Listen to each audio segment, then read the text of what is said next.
बदलापूरमधल्या शाळेतल्या लहान मुलींवर झालेल्या लैंगिक अत्याचाराचं प्रकरण आठवतंय? नाही ना? विसरलात.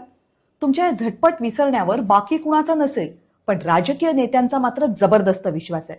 त्याचं अगदी सटीक उदाहरण आज बदलापूरमध्ये दिसलंय. कारण या लैंगिक अत्याचार प्रकरणातील एका आरोपीला काल भाजपनं चक्क बक्षीस दिलं. आणि बक्षीस काय होतं? नगरसेवक पदाचं, स्वीकृत नगरसेवक पदाचं. आणि हे बक्षीस मिळवणाऱ्या आरोपीचं नाव आहे तुषार आपटे. ऑगस्ट 2024 मध्ये बदलापुरातल्या एका शाळेत 2 लहान मुलींवर लैंगिक अत्याचार झाले.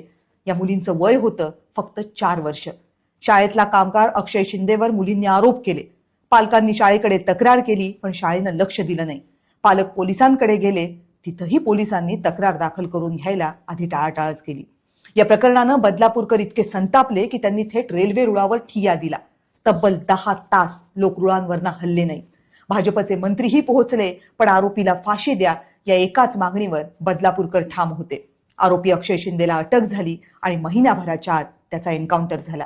या प्रकरणामध्ये हलगर्जीपणा केला म्हणून शाळेचे सचिव तुषार आपटे यांच्यावरही गुन्हा दाखल झाला. आपटे फरार झाला.